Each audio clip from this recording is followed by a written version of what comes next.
झूठे प्रचारक को गलत कैसे कह सकते हैं? अगर इन ब्लेसिंग्स के द्वारा कोई विश्वास में आ जाता है, इन सब से परमेश्वर की कलीसिया फैल ही तो रही है। अब इधर अगला सवाल आप ध्यान रखें। परमेश्वर का वचन दुनिया को हमें बताना है, सुसमाचार बताना है, और हर विश्वासी का कर्तव्य ये सुसमाचार दूसरों को बताना। अब ये सुसमाचार है क्या? अच्छी तरह इधर इस बात को समझना। दुनिया को मालूम है यीशु मसीह कौन है, यीशु के बारे में कैसे ना कैसे किसी ने सुना है। तो दुनिया यीशु के पीछे आती क्यों नहीं है? जब उन्हें मालूम है यीशु कौन है, इस तो कितना आसान तरीका है, सिर्फ विश्वास ही तो करना है। तो यीशु के पीछे दुनिया आती क्यों नहीं है? क्योंकि उन्हें मालूम है यह सबसे मुश्किल मार्ग है। क्यों यीशु के पीछे चलना इतना मुश्किल क्यों है? क्योंकि इसलिए प्रभु यीशु ने खुद कहा, यदि कोई मेरे पीछे आना चाहे, यदि, क्यों? प्रभु के पीछे चलना है तो मैंने अपने आप का इनकार करना है। मैंने अपने लिए नहीं जीना है, मैंने यीशु के लिए जीना है। इधर बहुतों के लिए मुसीबत की बात आती है, मेरी मुरादें पूरी नहीं होगी, परमेश्वर की इच्छाओं के लिए मुझे जीना पड़ेगा, इसलिए लोग बोलते हैं नहीं, हमें यीशु के पीछे नहीं चलना। तो इधर एक अगली बात आ रही है, मैं चाहूंगा अच्छी तरह समझे। बहुत से लोग सुसमाचार का संदेश को हल्का कर देते हैं। क्यों हल्का कर रहे हैं? ताकि कैसे ना कैसे भीड़ आ जाए। प्यारे अजीजों, दूध में पानी मिलाओगे तो क्या वो दूध शरीर को ताकत देगा? हल्का ना कर रहे हैं आप। वो आप 5 लीटर भी पी जाएं, पानी मिलाए हुआ दूध और असली दूध में फर्क कितना है? लोग इसको हल्का क्यों करते हैं? हल्का कैसे? झूठे प्रचारक जो हम बोल रहे हैं कौन है?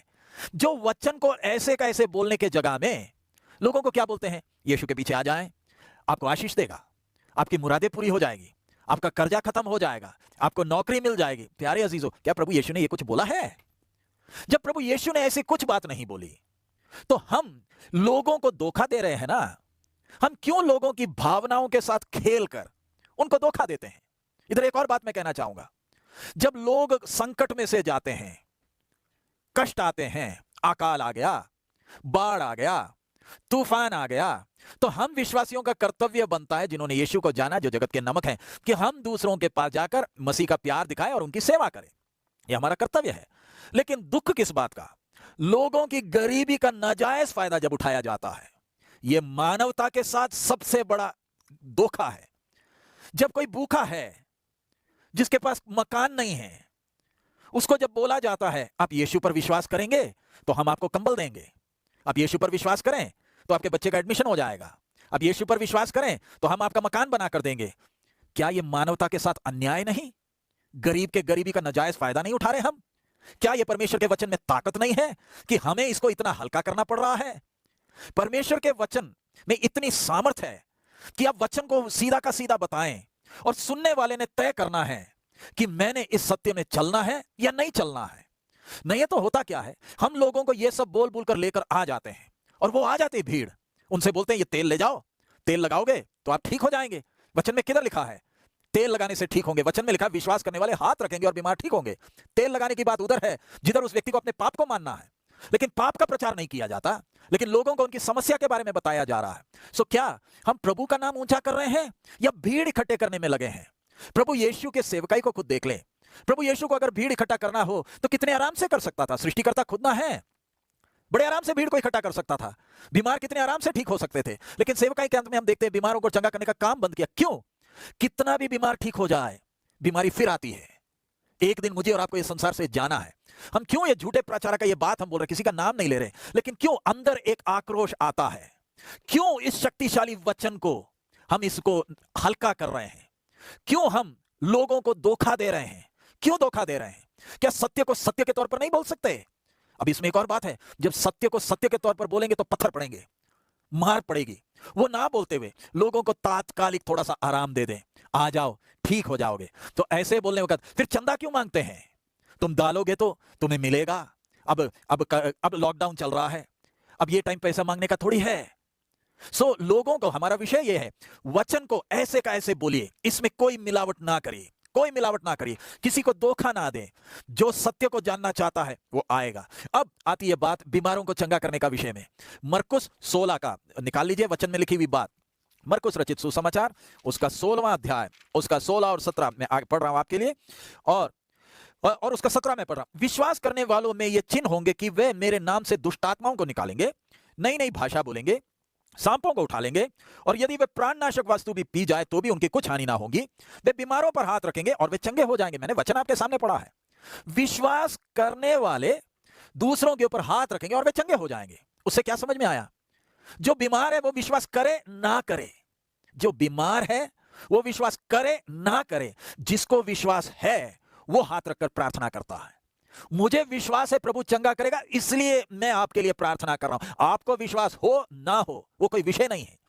मुझे विश्वास है इसलिए मैं प्रार्थना करता हूं। लेकिन इधर होता क्या है, मुझे तो विश्वास है नहीं, मैं दूसरों को बोलता हूं आप विश्वास करोगे तो ठीक हो जाओगे। भाई साहब, वचन में जैसे लिखा है उसको ऐसे का ऐसे ही करिए। सामने वाला विश्वास करे ना करे, वचन क्या कहता है? विश्वास करने वाले हाथ रखेंगे और बीमार ठीक हो जाएंगे। प्यारे अजीजों, बीमारी से चंगाई कोई बड़ी बात नहीं है। मुख्य बात है पाप से छुटकारा। प्रभु यीशु क्रूस पर जान क्यों दिए? ताकि मनुष्य पाप से छुटकारा पा सके। और ये वचन में इतना सामर्थ है, जब सही वचन प्रचार किया जाता है अपने आप बीमार ठीक होते हैं, दुष्ट आत्मा से लोग आजाद होते हैं, वचन सुनने वक्त आत्मा में वो शांति मिलती है। जब प्रभु जीवन में आ गया, आशीषित हो गया, अब और आशीष की जरूरत नहीं, मैं धन्य हो गया क्योंकि मेरा परमेश्वर से मेल हो गया। इसलिए हम झूठे प्रचारक क्यों बोलना पड़ रहा है? कारण बहुत से लोगों को धोखा दिया जा रहा है। हमारे पास लोग आते हैं, बोलते हैं हमने तो सोचा था वो सत्य है, बाद में ना मालूम चला हमारा पैसा भी चला गया। हमसे बोला गया, एक जगह तो मैंने सुना है 5 किलो प्रार्थना करेंगे तेरा वजन कम हो जाएगा।